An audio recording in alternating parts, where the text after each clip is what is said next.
எவருக்கும் ஓய்வு நாள் வாழ்த்துக்கள். சுகமாக இருக்கீங்களா? ஆரோக்கியமாக இருக்கீங்களா? கடந்த வாரத்தில் நேரம் எடுத்து ஜெபிச்சோமா?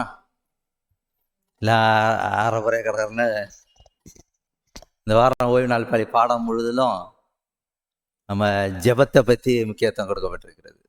ஜெபம் எவ்வளவு முக்கியம் என்பதையும் நாம் படித்து வருகிறோம். இந்த செய்தி கடந்து செல்வதற்கு முன்னதாக நாம் யாவரும் சிரம் தாழ்த்தி பிரார்த்திப்போம். பரமண்டங்களில் வாசம் பண்ணுகிறங்கள் பரம்பிதாவே, முதநாமம் பரிசப்படுவதாக, முது ராஜ்யம் வருவதாக தாப்பனே. கடைசி காலத்தில் வாழ்ந்து கொண்டிருக்க எங்களுக்கு எவ்வளவாக நீர் ஆண்டவரே உமது வழிநடத்துதலும் உமது ஆலோசனை எங்களுக்கு வேண்டும் என்பதை நாங்கள் உணர்ந்திருக்கிறோம். இந்த வேளையில் ஆண்டு தம்மை எங்கள் மத்தியில் வாரம் எங்களோடு பேசும் பரிசாவியான தம்மையை அடியனை மறைத்து என்னிலிருந்து ஆண்டவரே உமது வார்த்தைகள் வெளிப்படத்தக்கதாக உமது நன்மைகளும் உமது ஆலோசனை பெற்றவர்களாக இங்கிருந்து நாங்கள் செல்லவும் மோடு நெருங்கின உறவிலை பலப்படத்தக்கதாக எங்களை ஆசீர்வதித்தள்ளும். வர தடைப்பட்டவர்களை ஆசீர்வதித்தள்ளும். கர்த்தராகிய இயேசு கிறிஸ்துவின் மூலமாக கேட்டுள்ளவர் எங்கள் பரம்பிதாவே, ஆமென். நாம் வேதத்திலே உவமைகளை பற்றி நாம் பார்த்திருக்கின்றோம். உவமைகள், சில உவமைகளை படித்து பார்க்கும்போது உண்மையாக நடந்த சில சம்பவங்களை இயேசு கிறிஸ்து சொல்லியிருக்கிறார். அவையிலும் உவமைகளாக கூறப்பட்டிருக்கிறது.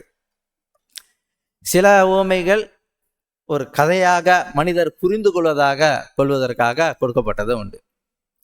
உவமை வேதத்தில் நாம் படித்து பார்க்கும்போது அது என்ன அர்த்தம்னாக்கா, உவமை என்பது ஒரு அன்றாட வாழ்க்கையில இருந்து எடுத்துக்கொள்ளப்பட்ட ஒரு எடுத்துக்காட்டை பயன்படுத்துகிறது.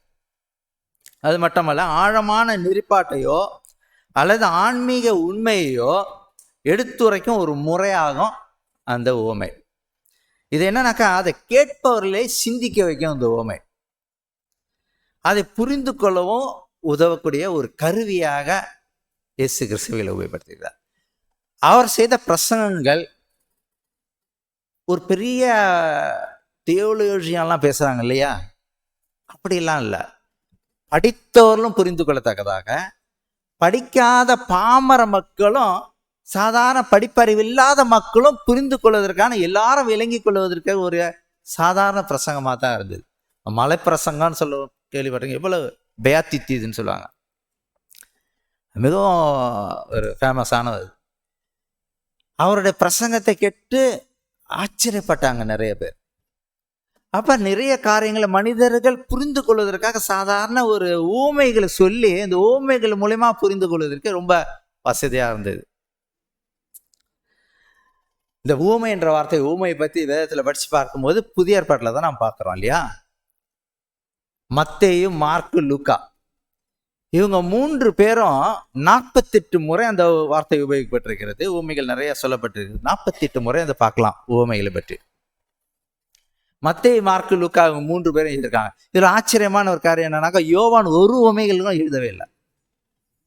யோவான் ஊமையை பற்றி ஒன்றுமே எழுதவே இல்லை. நடந்த சம்பவங்களை அப்படியே எழுதி வச்சிருக்கிறார். இயேசு கிறிஸ்து இந்த ஊமையை பற்றி பார்த்து சொல்லுகிறார் மத்தேயு 20ஆம் அதிகாரத்தில். இப்ப நாம் படித்தோம். இது நிறைய பிரசங்கம் நம்ம கேட்டிருப்போம். நான் அந்த சொல்லப்பட்ட அந்த கோணத்துல நான் கொண்டு போகாம அந்த மணி நேரங்களை பற்றி கொடுக்கப்பட்டிருக்கிறது. அதன் மூலமாக ஆவிக்குரிய பாடத்தை நாம் கற்றுக்கொள்ள போகிறது பற்றி நாம் என்ன வேதம் சொல்லுகிறேன் என்று அதனூடாக அந்த கோணத்தோடு நாம் பார்க்க விரும்புகிறேன். திராட்சை தோட்டத்தை பற்றி இந்த வேதத்தை சொல்லப்பட்டிருக்கிறது. இந்த பூமி ஒரு திராட்சை தோட்டம், இந்த சபையும் ஒரு திராட்சை தோட்டம். அந்த திராட்சை தோட்டத்தில் சபையிலே ஆண்டவர் எப்படிப்பட்ட விசுவாசிகளையும் ஜெப வீரர்களையும் ஆண்டவர் எதிர்பார்க்கின்றார். அந்த தோட்டத்துக்கு அனுப்புவதற்கு வேலை ஆட்களை பற்றி சொல்லப்பட்டிருக்கிறது. ஒரு மனிதனுக்கு சொந்தமான திராட்சை தோட்டம் ஒன்று இருந்தது. அவனுக்கு அந்த தோட்டத்தில் வேலை செய்ய ஆட்கள் தேவைப்பட்டது. இதுதான் இந்த ஓமையில பற்றி நாம் பார்க்கின்றோம். ஆட்கள் தேவைப்படுது, வேலை செய்வதற்கு ஆட்கள் தேவைப்படுது. இந்த பூமியிலே, இந்த சபையிலேயே, இந்த தேசத்துல நமக்கு ஆண்டவர் தம்முடைய பிள்ளைகளை எதிர்பார்க்கிறார் ஊழியம் செய்வதற்கு, ஆட்களை அனுப்புவதற்காக. அந்த காலத்துலாம் படிச்சு பார்த்தீங்கன்னா, அந்த காலத்துலாம் பார்த்தீங்கன்னாக்கா இன்னைக்கெல்லாம் வேலைலாம் வந்து தேடுறது, வேலை கிடைக்கிறது எல்லாம் இன்டர்நெட்டில், ஆன்லைனில் அப்ளிகேஷன் போகிறது எல்லாமே வந்து சந்திக்கிறது கூட இல்லை. சில ஜூம் மூலியமாக கூட இன்டர்வியூலாம் செய்கிறாங்க. அப்படிலாம் அந்த காலத்தில் வேலைக்கு ஆளுக்கெல்லாம் தேவைப்பட்டுச்சுன்னா எப்படின்னாக்கா, சந்தை வெளியிலையும் தெருக்கள்லையும் அதில் படித்து பார்க்கும்போது மார்க்கெட் பிளேஸ் அங்கே போனப்போ அங்கெல்லாம் நின்றுட்டு இருப்பாங்க. இன்ட்ரெஸ்ட் சில இடங்கள்ல இருக்குதுன்னு நினைக்கிறேன். அங்கே போய் அந்த தோட்டத்து உரிமையாளர் அங்கே போனால் அங்கே நின்றுட்டு இருப்பாங்க. அவங்கெல்லாம் கூப்பிடுவார், வா வேலைக்கு வாங்க வேலைக்கு வாங்கன்னு அவங்கள அழைச்சிட்டு போய் அந்த வேலைக்கு தோட்டத்தில் செய்கிறது அந்த காலத்து பழக்கம் அது. திராட்சை தோட்டத்தில் வேலை செய்ய ஆட்களை வித்தியாசமான மணி நேரங்களை கூப்பிடுறதை பற்றி பார்க்கின்றோம். ஒவ்வொரு மணி நேரத்தில் அவர் கூப்பிடுறதை பற்றி பார்க்கலாம். அதுதான் நம்ம ஆவிக்குரிய காரியத்தில் நம்ம பார்க்க போகின்றோம். அதிகாலையில் போட்டிருக்க அந்த வசனத்தை நம்ம படித்து பார்க்கும்போது, ஒரு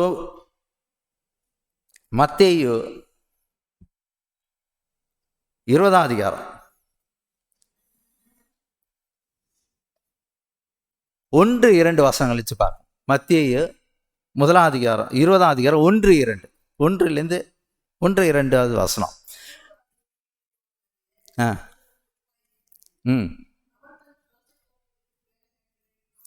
வேலையாட்களை அமர்த்த அவன் என்ன சொன்னான்? அதிகாலையில போறான், காலையில எழுந்து போறான் வேலைக்கு.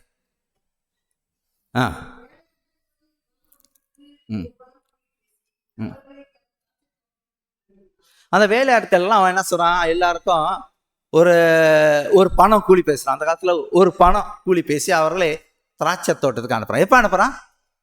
அதிகாலையில். இப்பதான் அதனோட தான் இந்த பிரசங்கத்தை நம்ம கேட்க போயிட்டோம். அந்த காலை அதிகாலை என்ற இன்னைக்கு நம்ம இருக்கிற அந்த நேரம்லாம் காலையில் 7 மணி 6 மணி 7 மணி 8 மணி 12 அப்புறம் மத்தியானம் 1-2 சொன்ன வேதத்தை நாம் புரிந்து கொள்வதற்கு இஸ்ரேல் மக்களுடைய அந்த காலக்கணக்கை நம்ம புரிந்தாதான் அதை நம்ம புரிந்து கொள்ள முடியும். பெரும்பாலான ஆராய்ச்சியாளர்கள், வேத ஆராய்ச்சியாளர்கள் அவங்க சொல்ற அந்த அதிகாலைன்றது வந்து காலையில 6 மணிக்கு. அதை வச்சுதான் நம்ம கணக்கு பண்ணும்போது எல்லாம் புரியும். காலையில 6 மணி என்பது தான் அதிகாலையில யூதர்களுடைய கணக்கின் பிரகாரம். அதிகாலையில் எழுந்து வேலைக்கு தோட்டத்துக்கு போறான், அதுக்கு ஆட்களை எல்லாம் அனுப்புறான். சரி, இப்ப அதிகாலையில காலை 6 மணிக்கு முன், அதாவது 6 மணிலேருந்து காலையில சீசர்தி மாத்தேன்னு சொல்லுவோம். அடுத்ததாக பார்க்கும்போது, அடுத்த வசனங்கள் நம்ம தொடர்ந்து பார்க்கும்போது அடுத்தது பார்ப்போம். அது 2வதாக இல்லை போதும், அந்த 2வது பார்ப்பேன். 3ஆம் மணி வேலைன்னு போட்டிருக்கு வேதத்தில். 3ஆம் மணி வேலைனாக்கா 6 மணிக்கு படிச்சோம் இல்லையா, அதிகாலை 6. 3ஆம் மணினா அதுலேருந்து 3 மணி நேரம் சேர்த்துக்கணும். 7, 8, 9. அப்போ 3ஆம் மணி நேரம்னா எத்தனை மணி? காலையில் 9 மணி. அடுத்தது பார்ப்போம். 3வது 6ஆம் மணி வேலையில் 6ஆம் மணி வேலைன்னு போட்டுருக்கு. அப்போ 6ஆம் மணி வேலைன்னா அதிகாலையில் என்னன்னா 6 மணி, அதுலேருந்து 6 மணி நேரம் சேர்த்துங்க. எத்தனையாவது? மதியம் 12 மணி. அப்போ காலையில் 6 மணிலேருந்து 6ஆம் மணி நேரம்னாக்கா 6 சேர்த்துக்கு. அடுத்தது 9ஆம் மணி வேலை. 6 மணிலேருந்து 9 சேர்த்துங்க. எவ்வளோ வருது? 15 மணி நேரம். 15 மணி நேரத்தை நீங்கள் சேர்த்துக்கு. 15 மணி நேரம். எத்தனை மதியம்? எத்தனை மணி? மதியானம் 3 மணி நேரம். அடுத்தது 5வது கடைசியாக சொல்றாரு, 11ஆம் மணி வேலை. அப்போ 6 மணிலேருந்து காலையில் 6 மணிலேருந்து 11 மணி சேர்த்திங்கனாக்கா எத்தனை வருது? 17 வருது. அது என்ன ஆகுது? மாலை 5 மணி ஆகுது. இந்த கண்ணோட்டத்தோடு தான் இதை நம்ம காலத்தில் உள்ள காலக்கணக்கு இதை தான் நம்ம புரிந்து கொள்ள முடியும். சரி, இந்த ஊமையில் உள்ள ஆவிக்குரிய கருத்து என்னன்னு நம்ம பார்ப்போம். வேதத்திலையும் இந்த மணி நேரங்கள் என்னென்ன சொல்லுதுன்றது இந்த வேலையிலும் நாம் தியானிக்க போகிறோம். இன்றைய திருச்சபையில், இந்த காலகட்டத்தில் இந்த சபைக்கு ஆண்டவர் இதன் மூலமாக கொடுக்கக்கூடிய ஆலோசனை என்ன என்பதை பார்க்கும்போது, எப்படிப்பட்ட ஆவிக்குரிய வளர்ச்சி உடையவர்களாக நாம் இருக்க வேண்டும், எந்த மணி நேரத்தை உடையவர்களாகவும் எப்படிப்பட்ட நாம் ஜெப வீரர்களாக இருக்கிறோம் என்பதை நாம் இந்த ஊமை மூலமாக நாம் சிந்திக்க இந்த நேரத்தில் நாம் வல்லப்படும்.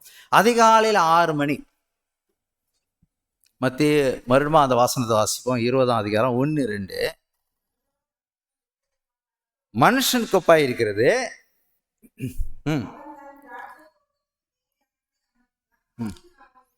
அதிகாலையில் புறப்பட்டான். நமது சபையாகிய திராட்சை தோட்டத்திலே இன்றைய தேவை அதிகாலையில் ஜெபிக்கும் தேவனுடைய பிள்ளைகள் தான் ஆண்டவர் எதிர்பார்க்கின்றார். காலையில் எழுந்து ஜெபிக்கிறது பார்த்தீங்களா, அது ரொம்ப ஒரு முக்கியமானது. நம்ம காலையில் தூங்கி எழுந்திரிச்சதும் ஃபஸ்ட்டு என்னத்தை தேடுவோம்? ஃபோனை எங்கடா வச்சோம், ஃபோனை காணும் எங்கே வச்சோன்னு ஃபோனை தான் தேடுறது. தலைமாட்டு கீழே சில பேர் வச்சுக்காங்க, அது ரொம்ப கெட்டது. அந்த அந்த ஓந்துலாம் அது ரொம்ப கெட்டது. தலைமாட்டில் வச்சுரு பழக்கம் இருந்ததுனாக்கா ஆஃப் பண்ணிவிட்டு கீழே வச்சுருங்க, இங்கே தூரத்தில் வச்சுருங்க, பக்கத்தில் இருக்கக்கூடாது, ரொம்ப கெட்டது. நிறையா மருத்துவ இதெல்லாம் சொல்கிறாங்க, ரொம்ப கெட்டது. காலையில் எழுந்தது ஃபோனை தேடுற பழக்கம். காலையில் எழுந்ததும் இரவு முழுதும் ஆண்டவர் என்னை ஆசீர்வதித்தார், நல்ல நித்திரை தந்தார், சுகமாக எழுந்திருக்க முடியாத ஒரு நாளை ஆண்டவர் என்னை கூட்டி கொடுத்தார் என்று சொல்லி நம்ம காலையில் எழுந்து வேதத்தை தான் நம் கண்களை திறந்து பார்க்கும்போது ஆண்டவர் எனக்கு இன்னைக்கு ஒரு நாளை கூட்டி கொடுத்துருக்கார், நான் உயிரோடு எழுந்திருக்கிறேன். அந்த கண்களால் வேத வசனங்களை தான் நாம் தியானிக்கணும், படிக்கணும் இல்லையா? காலையில் எழுந்து அது அதெல்லாம் படிக்கிறோம்னாக்கா நமக்கு பல காரியங்களை படிப்போம் இல்லையா? எல்லாம் உலக பிரகாரம் பல காரியங்களை பார்க்கலாம். ஆனால் முதலாவது எழுந்து ஆண்டோருக்கு அந்த நேரத்தை நம்ம காலையில் இருந்து படிக்கும்போது அது நமக்கு ஒரு புத்துணர்வையும் உற்சாகத்தையும் கொடுக்கும். அதை நம்ம அந்த பழக்கத்தை நம்ம கை கொள்ள வேண்டும். அது முக்கியமானது. அந்த காலை பொழுதிலே அமைதியான அந்த நேரத்தில் வேதத்தை எடுத்து தியானிக்கும் போது நம்மளோட உடல் உறுப்புகள் எல்லாம் எல்லாம் ஃப்ரெஷ்ஷாக காலையில் எழுந்திருக்கும் போது அதை நான் படிக்கும்போது அது புரிந்து கொள்ளக்கூடிய ஒரு உணர்வை நமக்கு உணரலாம். அதே நேரத்தில் பரிசுத்த ஆவியானவரும் அந்த நேரத்தில் காலையில் எழுந்து ஜெபிக்கும் போது அந்த நம்முடைய ஜெபத்தை கேட்கிறவராகவும் அது நமக்கு உணர்த்தவும், எந்த ஒரு சத்தம் இல்லாமல், எந்த ஒரு பக்கத்து எங்கேயோ எந்த சத்தமும் இல்லாமல் அமைதியாக இருக்கிற நேரத்தில் ஆண்டவருடைய பிரசன்னத்தை உணரலாம். அதிகாலையில் ஜெபிக்கிறது என்பது அது ரொம்ப ஒரு முக்கியமான காரியமாக இருக்குது. அது பழக்கத்தை நம்ம கை கொள்ள வேண்டியது அவசியமாக இருக்குது. வேதம் அதுதான் சொல்லுது. அதிகாலையில் என்னை தேடுகிறவர்கள் காலையில் என்னை தேடி என்னை பார்ப்ப கண்டடைவர். நீதிமொழிகள் 8:17 அதிகாலையில் தேடும்போது என்னை நீ பார்க்கலாம், என்னை கண்டடையலான்னு சொல்லிட்டு ஆண்டவர் ஒரு வாக்கு தத்தத்தை கொடுக்கின்றார். அந்த பழக்கத்தை நாம் கை கொண்டு, ஒருவேளை நமக்கு அந்த காலையில் எழுந்துச்சு அந்த ஃபோன் எடுத்து படிக்கிற பழக்கம் இருந்ததுனாக்கா இந்த பிரசங்கத்தின் மூலமாக நம்ம அதை நிறுத்தி வச்சுட்டு காலையில் எழுந்து இந்த கண்களால் வேத வசனங்களை தான் நான் படிப்பேன்னு சொல்லி ஆண்டவர்கிட்ட நம்ம அதிக நேரத்தை ஜெபிக்கிறது நம்ம கற்றுக்கொள்ள வேண்டும் என்பதை நம்ம புரிந்து கொள்ளும். வேத வசனம் அடுத்ததாக சொல்லும்போது அதிகாலையில் எழுந்து ஜெபித்த வேத வீரர்களை பற்றி நிறைய இடத்துல போட்டிருக்கு. அவங்களுடைய சம்பவத்தெல்லாம் படித்து பார்க்கும்போது ஆச்சரியமாக இருக்கிறது. ஆபிரகாம் என்ன செஞ்சாராம்? ஆதியாகமம் 22:3 ஆதியாகமம் 22:3 ஆபிரகாம் எத்தனை மணிக்கு சேர? மத்தியானம் 12 மணிக்கா? அதிகாலையில் எழுந்திரிச்சாராம். அதிகாலையில் எழுந்து தன் கழுதையை சேனம் கட்டி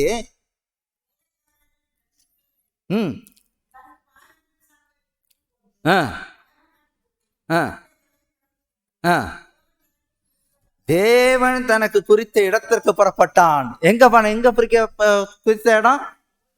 ஒரே மலைக்கு. ஆண்டவர் அந்த இடத்துல என்ன சந்திக்கவா, உன்னு மகனை எனக்கு கொடுக்கவான்னு சொன்னா அதிகாலையில் எழுந்து ஆண்டவரை சந்திக்க போறாரு. சரி, அடுத்த வேத வீரரை பார்த்து பார்க்கலாம். நம்ம யோசுவா 6:12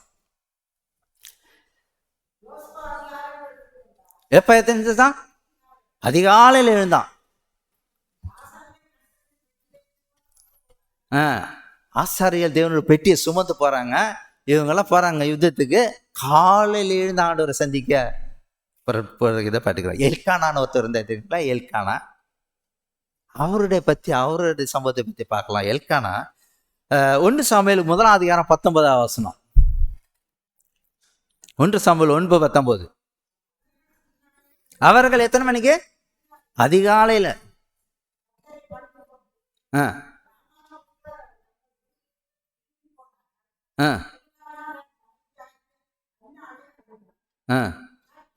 போதும் நினைத்தரலாம். அவர்கள் அதிகாலை எழுந்து கர்த்தரை பணிந்து கொண்டு காலையில எழுந்து ஆண்டவர் பணிந்து கொள்கிற அந்த பழக்கம் உடையவர்களாக இருந்தார்கள், ஜெப வீரர்களாக இருந்தார்கள் வந்து நாம் பார்க்க முடிகிறது. அடுத்தது இன்னொருத்தர் பற்றி பார்த்து முடிப்போம். அதை யோபு.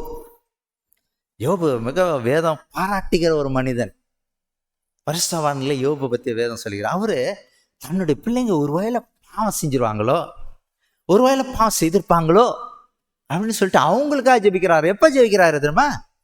பார்ப்போம். யோபு 1ஆம் அதிகாரம் 5வது வசனம்.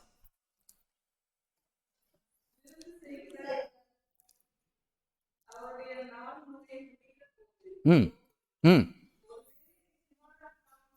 ம் ம் ம் பரிசுத்தப்படுத்தி எப்ப? அதிகாலமே எழுந்து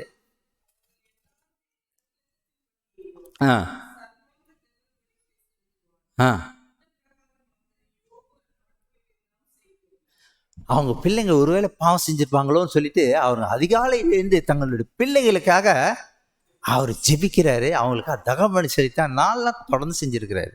இப்போ நாமளும் நம்ம பிள்ளைகளுக்காக அதிகாலையிலேருந்து ஜெபிக்கும் போது ஆண்டவர் அந்த ஜெபத்தை கேட்கிற தேவனாக இருக்கிறார் நான் பார்க்க முடியுது. சரி, 1 மணி நேரம் பார்த்தோம், அதிகாலையில 3 மணிக்கு 6 மணி என்பதை நான் பார்த்தேன். அடுத்த வசனத்துல பார்க்கும்போது 3ஆம் மணி நேரத்தை பத்தி வருது. 3ஆம் மணி நேரம் மத்தேயு 20ஆம் அதிகாரம் 3-4 வசனம். 3ஆம் மணி வேலை. 3ஆம் மணி நேரம்னா எத்தனை மணி பார்த்தோம்? இப்ப 9 மணி, காலையில 9 மணி. ம் ம் எங்க போனானா கடத்தெருவெல்லாம் போடுறோம்ல, கடத்தெரு மார்க்கெட்லாம் போற கடத்தெருவில் தான் வேலைக்காக நின்றுட்டு இருப்பாங்க. அவங்கள போய் அழைச்சிட்டு போறதுக்கு. ம் ம் நியாயப்படி உங்களுக்கு கூலியை கொடுப்பான். 9 மணிக்கு காலையில 3ஆம் மணி நேரத்தில் அங்கே இருக்கிறவங்களாம் நீங்க வேலைக்கு போங்க. சரி, இந்த 3ஆம் மணி நேரத்தை பத்தி வேதம் என்ன சொல்லிடுது? அதன் மூலமா நடந்த சம்பவங்களை நாம் பார்க்கிறோம். அப்போஸ்தலர் 2ஆம் அதிகாரம் 15வது வசனத்தை பார்ப்போம். இந்த சம்பவத்தை நாம் பற்றி பார்க்கும்போது, இயேசு கிறிஸ்து மரித்து உயிர்த்தெழுந்த பிறகு சீஷர்கள் பயந்து கொண்டு இவரே நம்பி காத்துட்டு இருந்தோமே, இவர் வந்து போயிட்டாரா, இன்னும் ஆக போகுதுன்னு அப்படியே பண்ணி இருக்கும்போது, குழப்பத்தில் இருக்கும்போது, பெந்தேகோஸ்தே நாளில் அவர்கள் எல்லாம் ஒருமனப்பட்டு ஒரு இடத்துல கூடியிருந்த பொழுது அந்த சம்பவங்கள்ல இருந்து நடக்கிற பார்க்கின்றோம். 2:15வது வசனம். அவர்கள் எல்லாம் ஆலயத்துல வந்து நின்று இருக்கும்போது அவங்க வந்து பேதுரு எழுந்து பேசுறாரு. அவர் சொல்றாரு, நீங்க நினைக்கிறபடி அவங்க வந்து பற்பல பாஷைகளை பேசுறாங்க. ஜனங்கள்லாம் பார்த்து ஆச்சரியப்படுறாங்க. ஏன்னா அது இப்படி நம்மளோட பாஷையில பேசுறாங்களே, நம்முடைய பூர்வீக பாஷையை பத்தி பேசிட்டு இருக்கிறாங்களே அப்படின்னு சொல்லிட்டு எல்லாம் ஆச்சரியப்படுறாங்க. என்னமா நடக்குமோ அப்படின்னு சொல்லிட்டு ஜனம் குழம்பிட்டு திகைத்து கொண்டிருந்தார்கள் பட்டிருக்குது. எத்தனாம் மணி நேரத்துல? காலையில 3ஆம் மணி. அவர் சொல்ற, நீங்க நினைக்கிற மாதிரி காலையில வெறி கொண்டவர்கள் அல்ல. 3ஆம் வேலையா இருக்கிறது, இது 3ஆம் மணி வேலையா இருக்கிறது அப்படின்றாரு. அப்போஸ்தலர் 1ஆம் அதிகாரம் 1-4 வசனத்தை பார்ப்போம், அப்பதான் நமக்கு புரியும். 2ஆம் அதிகாரம் அப்போஸ்தலர் 2ஆம் அதிகாரம் 1-4. பெந்தேகோஸ்தே. ம் ம்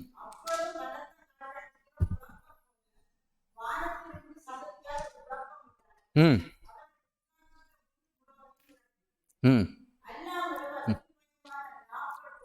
ம் ம் ம்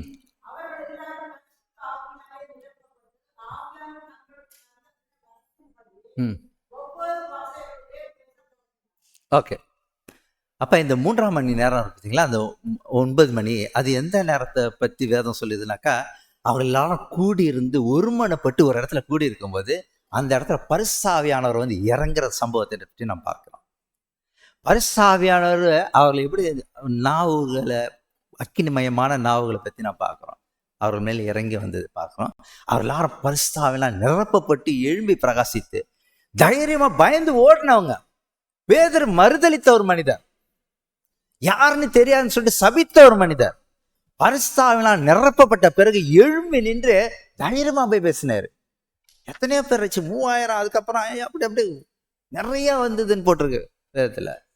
பரிசுத்தாவினால் நிரப்பப்பட்ட அந்த பெந்தெகோஸ்தே அனுபவத்தை பற்றி பார்க்கிறோம். அது அதாவது என்னன்னாக்கா, இது யோவேலில் சொல்லப்பட்ட தீர்க்கதரிசன நிறைவேறுதலை பற்றி பார்க்கிறோம். அதான் முன்மாறின்னு போடப்பட்டிருக்கு இல்லையா?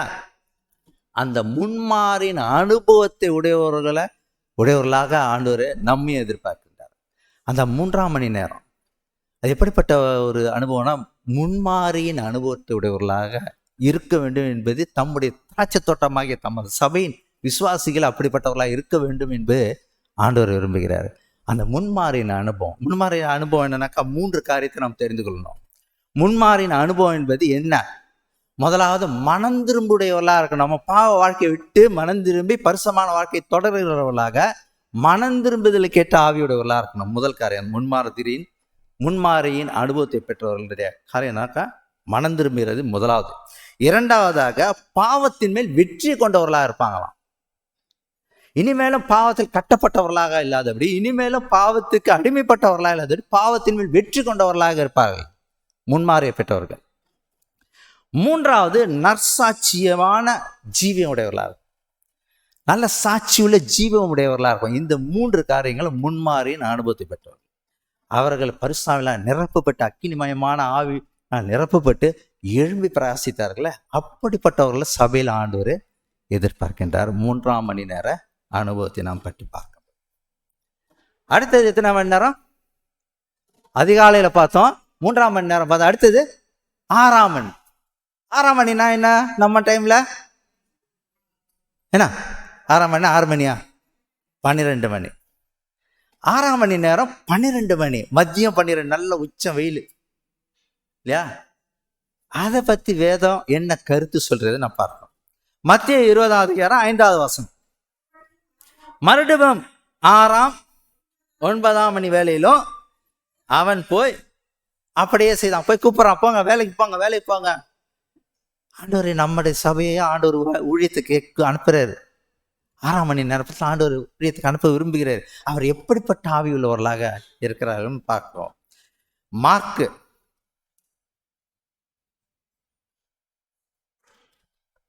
வேதத்தில் இயேசு கிறிஸ்துவனுடைய சிலுவை பாடு இருக்கு இல்லையா, அது அந்த நேரம் பற்றி போடப்பட்டிருக்கு. இயேசு கிறிஸ்து சிலுவையில் அறைந்தது, அவர் துக்கப்பட்டது, அவர் மரித்தது, வித்தந்தா, அதுவும் அந்த கணக்கு தான் போடப்பட்டிருக்கிறது. இதை நம்ம புரிஞ்சுட்டா அதே நம்ம புரிஞ்சுக்கலாம். மார்க்கு 15ஆம் அதிகாரம் 25வது வசனம். இயேசு கிறிஸ்து எப்ப சிலுவையில் அறைந்தாங்க? அவரை சிலுவையில் அறைந்த போது 3ஆம் மணி வேலையா இருந்தது. இன்னும் நீங்க வேதத்தை படிக்கும்போது நல்லா புரிஞ்சுக்கிறதுக்கு இந்த பிரசங்க உதவியா இருக்கும்னு நான் நினைக்கிறேன். எத்தனை மணிக்கு இயேசு கிறிஸ்து சிலுவையில் அறைஞ்சாங்க? 3 மணிக்கா?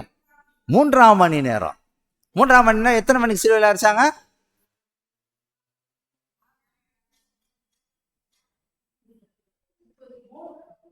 இல்ல, எத்தனை மணிக்கு இயேசு சிலுவையில் அடிச்சாங்க? அந்த வசனத்தை போடுங்க. காலையில 9 மணி. 3ஆம் மணி நேர வேலையா இருந்து சிலுவையில் அறையும் போது 3ஆம் மணி வேலையா இருந்தது எத்தனை மணிக்கு? 9 மணிக்கு. ஓகே, சரி. அடுத்தது பார்க்க மத்தேயு 27ஆம் அதிகாரம் 45வது வசனம். மத்தேயு 27:45.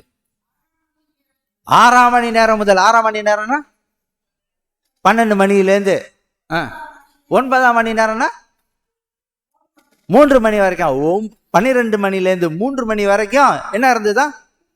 ஒரே இருட்டான். ஒருத்தவங்க முகத்தை பார்க்க முடியாத இருள் இருந்ததா அந்த நேரத்துல. அது மூலியமாக ஆண்டவர் இந்த பூமியை இருள் இருக்கிற போது இவர் தான் மெய்யான மேசியா என்பது அவளை காணும்படியா அந்த நேரத்துல மகத்துவமான ஒரு அற்புதமான ஒரு காரியம் நடந்தது பார்க்கணும். அப்ப இந்த இயேசு கிறிஸ்து அறைந்தது, சிலுவையில் இருந்தது 9ஆம் மணி நேரம் 9 மணிக்கு.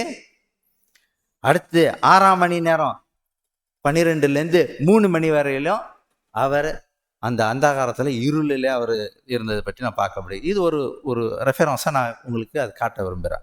சரி, நம்ம இந்த பரபலுக்கு வருவோம், ஓமைக்கு வருவோம். மத்தேயு 27ஆம் அதிகாரம் 45ஆம் வசனத்தை பார்த்தோம். 6ஆம் மணி நேரம் முதல் 9ஆம் மணி நேரம் வரைக்கும் அந்த வசனத்தை பார்த்தோம். ஓகே, அப்ப இந்த இந்த ஊமைக்கு வருவோம். அந்த அந்த 9ஆம் மணி நேரத்தை பத்தி வேதம் என்ன கூறுகிறது, அது ஆவிக்குரிய கருத்து பார்ப்போம். அப்போஸ்தலர் 10வது அதிகாரம், அப்போஸ்தலர் 10வது அதிகாரம் 9வது வசனம். அப்போஸ்தலர் 10:9.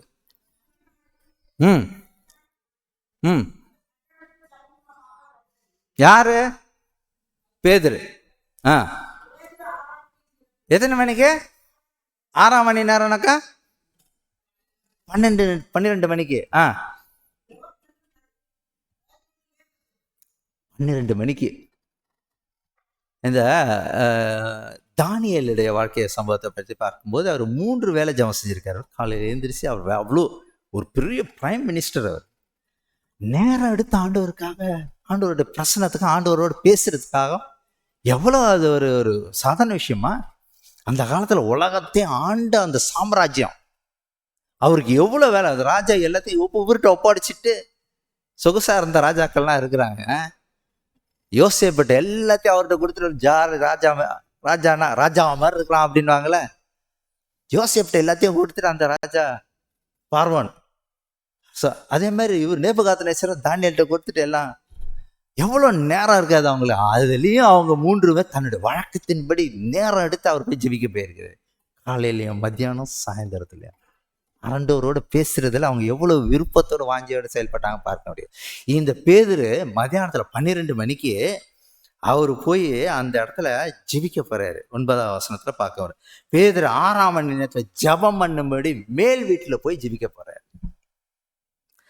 அந்த நேரத்தில் என்ன சம்பவிச்சுன்னு பார்க்கலாம். ஆண்டவர் பேதுரு உபயோகிக்க விரும்புகிறார். கொர்நேலியுவுக்கு, அந்த குடும்பத்துக்கு, யோப்பா பட்டணத்துக்கு, அங்குள்ள குடும்பத்தார் இன்னும் அனைவருக்கும் இந்த சத்தியத்தை சொல்றதுக்கு, ரட்சிப்பின் செய்தி அளிப்பதற்காக ஆண்டவர் என்ன செய்ய பேதுரு உபயோகப்படுத்துறதை பார்க்கின்றான். அப்ப அந்த நேரத்தில் அவருக்கு என்ன நடந்ததுனாக்கா 10வது வசனத்தில் கூடப்பட்டிருக்கிறது, அவன் மிகுந்த பசி அடைந்து சாப்பிட மனதாயிருந்தான். அதற்கு அவர்கள் ஆயத்தம் பண்ணுகையில் அவன் என்ன நடக்குது?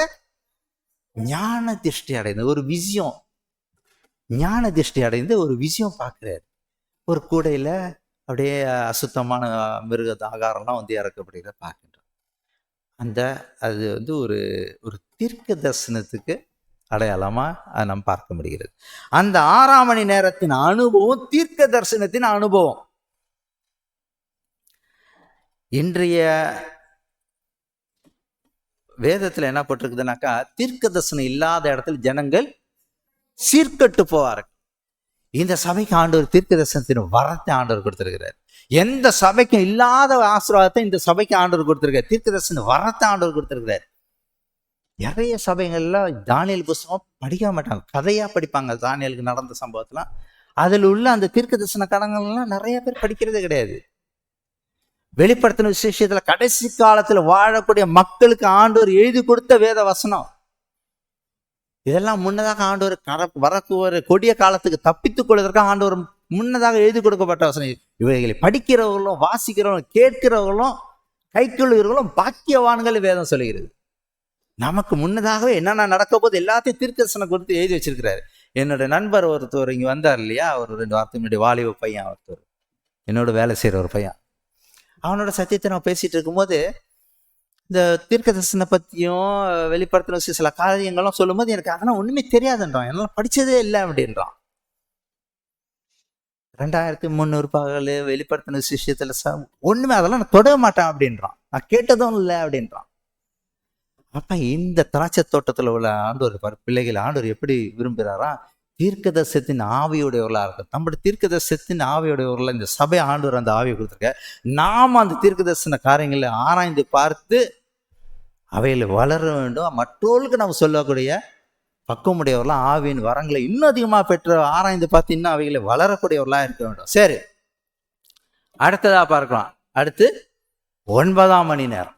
9ஆம் மணி நேரம் என்னன்னா மதியம் 3 மணி. சரி, 9ஆம் மணி நேரத்தை பற்றி அந்த வசனத்தோட படிப்போம். 20ஆம் அதிகாரம் 4ஆம் வசனம், மத்தேயு 20:4.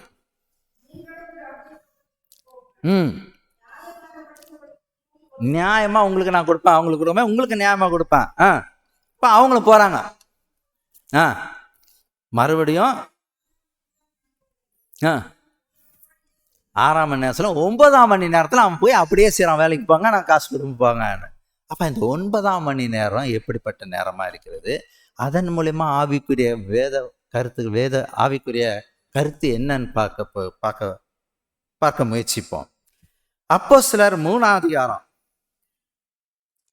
1வது வசனம். அப்போஸ்தலர் 3ஆம் அதிகாரம் 1வது வசனம்.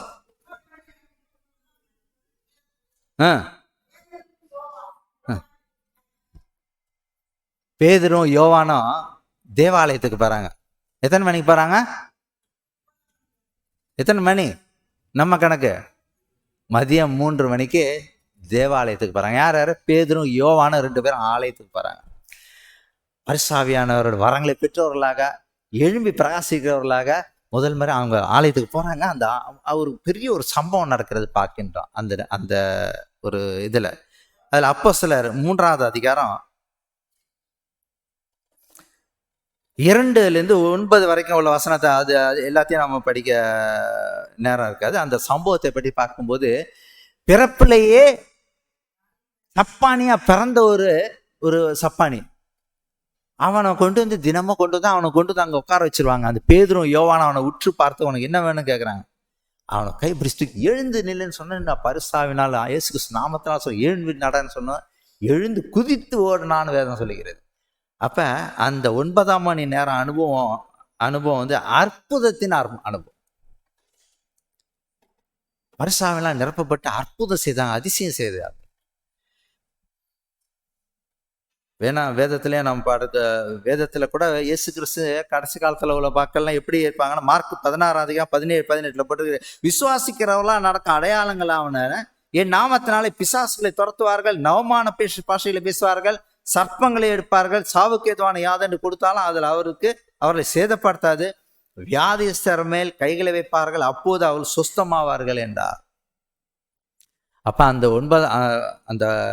9ஆம் மணி நேரம்ன்றது அற்புதத்தின் அனுபவம் பெற்ற அனுபவமா இருக்கு. நேற்று கூட முந்தா நாள் கூட ஒரு இது படித்தேன், அந்த மார்னிங் வாட்ச் காலை தியானம் படித்தேன். அதில் கூட நம்ம அட்வென்ட் சபை ஆரம்ப காலத்தில் தொடங்கின அந்த டிஸ்கிரிப்ஷனுக்காக அந்த இது 1844 பிறகு நடந்த அந்த சபையின் வளர்ச்சி காலத்தில் அதை பார்க்கும்போது நிறைய அற்புதங்கள்லாம் நடந்திருக்குது. அம்மையார் ரொம்ப பலவீனப்பட்டு மறுத்திடுவாங்க அப்படி சொன்ன அந்த சூழ்நிலை ஒருத்தர் அவங்க தலையில் கையை வச்சு ஜெபிச்சதும், அதுக்கப்புறம் அவங்க எழுந்து நின்று அதுக்கப்புறம் அவங்க சுகம்பட்டு ஆரோக்கியப்பட்டதெல்லாம், இன்னும் நிறைய அற்புதங்கள்லாம் அந்த காலகட்டங்கள் நடந்தது பார்க்கலாம். இன்றைக்கு சபையில் நிறைய காரியங்கள் நடக்குது இல்லையா? நம்ம சபையில் எவ்வளோ அற்புதம் ஆண்டவர் ஒவ்வொருவருக்கும் செய்து வருகிறார். அப்போ அந்த அற்புதத்தின் அனுபவம் உடையவர்களாக அந்த திராட்சை தோட்டமாகி அந்த நம்ம சபையில் இருக்க ஆண்டவர் விரும்புகிறார். ஒவ்வொருவரும் ஆண்டவராக உபயோகிக்க விரும்புகிறார். யார் யார் எந்த நேரத்தில் எப்படி உபயோகிக்கணுமோ ஆண்டவர் அவர்களை உபயோகிப்பார். உங்களுக்கு வேலை இடத்துலையும் சரி, உங்களுடைய வீட்டிலும் சரி, சபையிலும் சரி, வெளியிலும் சரி, எங்கும் சரி, நம்மையும் ஆண்டவர் அற்புதம் செய்ய ஆண்டவர் உபயோகப்படுத்த ஆயத்தமாக இருக்கிறார்.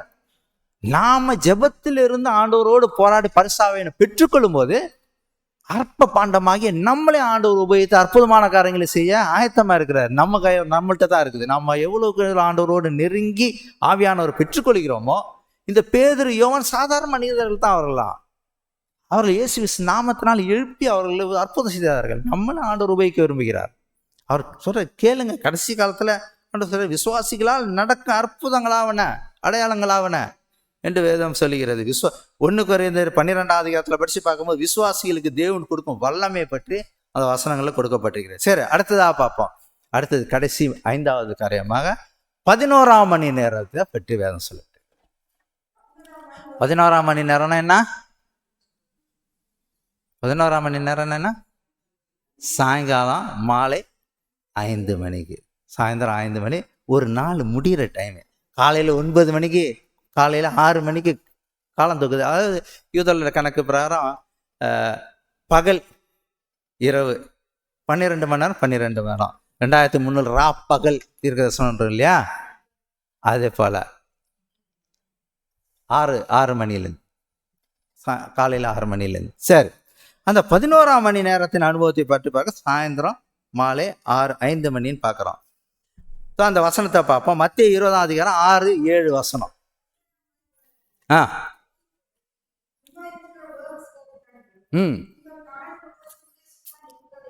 பகல் முழு சும்மா இங்கே நின்றுட்டு இருக்கிறீங்களே.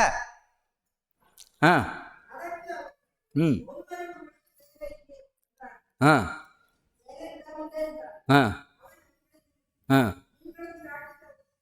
ஆ ஆ இப்போ அவங்க சொல்லுங்க 11ஆம் மணி வேலையில் அவங்க சும்மா இருக்கிறாங்க, நீங்களே போ அப்படின்னு சொல்லிட்டு அவங்க சொன்னாங்க, ஒருவன் எங்களுக்கு வேலை கொடுக்கல, அவன் அவர்களை நோக்கி நீங்கள் திராட்சை எடுத்துப்பாங்க, நியாயமாடி உங்களுக்கு கொடுப்பேன் அப்படின்றார். அந்த 11ஆம் மணி நேரத்தின் ஆவிக்குரிய போதனை கருத்து என்ன என்பதை நம்ம இந்த நேரத்தில் பார்க்குறோம். 11ஆம் மணி நேரத்தில் சென்றவர்கள் 1 மணி நேரத்தில் வேலையை முடித்தவர்கள். அதான் கடைசியில் அவங்க நல்ல பேர் கோவம் வந்துருச்சு. ஏன்னா காலையிலேருந்து நாங்கள் இது வரைக்கும் இருக்கிறோம், எங்களுக்கு அதே சம்பளம், அவங்களுக்கு அது நியாயம் கிடையாது பண்ணாங்க இல்லையா. காலையில வேலை செஞ்சாங்க, கடைசி 1 மணி நேரத்தில் வேலை செஞ்சாங்க. அந்த காலத்தில் தான் நாம் இருக்கிறோம். அந்த கடைசி நேரத்தில் வேலை செய்யக்குள்ள தான் நம்ம இருக்கிறோம். ஆண்டவருக்காக எவ்வளோ கஷ்டப்பட்டு தியாகம் பண்ணி மரித்தவர்கள் எவ்வளோ 1260 அந்த ஒரு தீர்க்க தரிசனங்கள்லாம் பார்க்கணும் இல்லையா. பால்டேனியர்லாம் ஆண்டவருக்காக எவ்வளோ கஷ்டப்பட்டவங்க இருக்கலாம். அவங்களாம் ஆரம்பத்தில் இன்னே தோக்கணவங்க, கடைசியில் வந்தவங்க நாம, கடைசியில் உள்ளவங்க நாம இருக்கிறோம். இங்க நமக்கு நிறைய வேலை ஆண்டவர் கொடுத்துருக்கிறார். அந்த 1 மணி நேரத்தில் செய்ய வேண்டிய வேலை நிறைய இருக்குது. அப்படிப்பட்டவர்களை இந்த திராட்சை தோட்டத்தில் ஆண்டவர் தேடுறாரு. அதுக்கு எவ்வளவு ஜெபம், எவ்வளவு ஆண்டவரோடு நம்ம நெருக்கம் வேணும் என்பதை இந்த ஓமை மூலமா நாம் பார்க்க முடிகிறது. அந்த 11ஆம் மணி நேரம் சாயந்தரம் 12ஆம் மணி நேரிலே 11ஆம் மணி நேரத்தில் சென்ற 1 மணி நேரத்தில் வேலையை முடிக்கணும். முடித்தவங்க அவங்க அந்த அந்த ஓமையில பற்றி பார்க்க முடிகிறது. 12ஆம் மணியில எஜமான் எல்லாரையும் கூலி கொடுத்து திராட்சை தோட்டத்தில் வேலையை முடிக்கிறான். அந்த 11ஆம் மணி நேரத்தில் அனுப்பப்பட்டவர்கள் கடைசி அறுவடை செய்யும் தேவ முத்திரையையும் பின்மாறின அனுபவத்தையும் பெற்று முத்தூதை முழங்கி கடைசி ஆத்துமா அறுவடை செய்கிறவர்கள். இந்த கடைசி 1 மணி நேரத்தில் வாழக்கூடிய நமக்கு மிகப்பெரிய பொறுப்புகளை ஆண்டவர் கொடுத்திருக்கிறார். முத்தூதை ஆண்டவர் நமக்கு கொடுத்திருக்கிறார். கடைசி செய்தி ஆண்டவர் நமக்கு கொடுத்திருக்கிறார். தேவனுடைய நியாய தீர்ப்பு தொடங்கிடுச்சு. அவரை மகிமைப்படுத்துங்கள், நியாய தீர்ப்பு கொடுக்கும் வேலை வந்துருச்சு. இதை நாம் எழும்பி பிரகாசித்து நாம் சொல்ல வேண்டும்ன்றது அந்த கடைசி நேரத்தில் கொடுக்கப்பட்ட அந்த வாய்ப்பு. இதுதான் நமக்கு கடைசி காலத்தில் வாழக்கூடிய நமக்கு கொடுக்கப்பட்ட மிகப்பெரிய பொறுப்பு. அதை நம்ம வெட்கப்படாம தைரியமாக சொல்லணுமாக ஆவியின் வரம் நமக்கு வேண்டும். ஆவியானவர் நம்ம உபயோகப்படுத்த வேணும். ஆவியானவருடைய வல்லமை நம்ம ஒவ்வொரு நாளும் அவர் பாதத்தின் அமர்ந்து அந்த மணி நேரத்தில் நம்ம ஆண்டவரை நோக்கி ஜெபிச்சு ஆவியானவர் பெற்றுக்கொள்ளும் போது நம்மளும் எழும்பி பிரகாசித்து அந்த ஊழியத்தை செய்ய ஆண்டவர் விரும்புகிறார் என்பதை பார்க்க முடிகிறது. அப்போ அந்த கடைசி காலத்தில் வாழக்கூடிய நமக்கு ஆண்டவர் எவ்வளவு பெரிய ஒரு ஊழியத்தை ஆண்டவர் நம்ம வச்சிருக்கிறார். அதை நம்ம உணர்றோமா? நம்ம சிந்தித்து பார்த்து அதிகமாக ஜபத்திலே நாம் உறுதியாக தரித்திருந்து இந்த ஆவிக்குரிய ஆவியானவர் நாம் பெற்றுக்கொள்ளும் போது நம்மையும் பிரகாசமுள்ள பிள்ளைகளாக ஆண்டவர் உபயோகப்படுத்த விரும்புகிறார். இன்றைய திருச்சபின் தேவை என்னன்னாக்கா அதிகாலையில் ஜெபிப்பவர்கள் ஆண்டவர் எதிர்பார்க்கின்றார். நம்ம இந்த ஓமி மூலமா பார்த்த இந்த சம்பவத்தின் மூலமாக அதிகாலையில் எழுந்து ஜெபிக்கிறவர்களை ஆண்டவர் எதிர்பார்க்கின்றார். இரண்டாவதாக முன்மாறின அனுபவத்தை பெற்றவர்களை ஆண்டவர் எதிர்பார்க்கின்றார். இது காலையில் அதிகாலை ஜெபிக்கிறவங்க. இரண்டாவது 9 மணிக்கு ஜெபிக்கக்கூடிய அந்த அனுபவத்தை பற்றி பார்க்கணும். மூன்றாவது தீர்க்க தரிசன ஆவியின் பெற்றவர்களாக இந்த சபை, இந்த திராட்சை தோட்டம் இருக்க வேண்டும், வேலைக்காரர் இருக்க வேண்டும் என்று ஆண்டவர் விரும்புகிறார். நான்காவதாக அற்புதம் செய்கிறவர்களாக, தேவனுடைய வரங்களை பெற்றவர்களாக, வல்லமை பெற்றவர்களாக இருக்க வேண்டும் என்று ஆண்டவர் விரும்புகிறார். அது மதியம் 3 மணி நேரத்தில் பார்க்கின்றோம். கடைசியாக 1 மணி நேரத்தில் வேலை முடித்தவர்கள் அவர்கள் எப்படின்னாக்கா பின்மாறின அனுபவத்தை பெற்றவர்களாக இருக்க வேண்டும். இந்த ஊமையின் மூலமாக அந்த மணி நேரத்தின் மூலியமாக ஆண்டவர் ஒரு செய்தியை நமக்கு வைத்திருக்கிறார் என்பதை நாம் பார்க்க முடியுது. அறுப்பு மிகுதி, அறுவடை மிகுதியாலோ இல்லை, அந்தோ மனித அழிகின்றாரே, அந்தோ மனித அழிகின்றாரே. விளைந்த பலனை அறுப்பாரில்லை. விளைந்த பலன் அறுப்பது ஆள் வேணுமா? விளைவு நற்பலன் வாடிடுதே. ஆண்டவர் ஆட்களை எதிர்பார்க்கிறார். திருச்சபை என்பது இப்படிப்பட்ட வரம் பெற்ற பிள்ளைகள் நிறைந்திருக்க வேண்டிய இடம். அப்படிப்பட்ட வரத்தை நம்ம ஒவ்வொரு நாளும் கேட்கும்போது ஆண்டவர் நமக்கு கொடுப்பார். இந்த திருச்சபைக்கு அதிகமாக கொடுக்க விரும்புகிறார். நாம தான் ஆண்டவர்கிட்ட கேட்க வேண்டும். ஆண்டவரிடத்தில் நம்ம அதிக நேரம் எடுத்து ஜெபிக்கும் போது ஆவியின் வரங்களை பெற்று நம்மை ஆண்டவர் வல்லமையாக உபயோகப்படுத்தி அந்த திராட்சை தோட்டத்தில் அனுப்பப்பட்டவர்கள் போல நாமளும் கடந்து சென்று கடைசி நேரத்தில் வாழக்கூடிய நம்ம அந்த 1 மணி நேரத்தில் செய்ய வேண்டிய வேலைகள் நிறைய இருக்குது. நம்ம நேரத்தை வீணாக்காது ஆண்டவர் பாதத்தில் இருந்து ஒவ்வொரு நாளும் ஆவியின் வரங்களை பெற்றுக்கொண்டு மற்றவர்களுக்கு அநேக ஆத்ம ஆதாயம் செய்ய ஆண்டவர் நம்மை பலப்படுத்துவாராக. ஆமென்.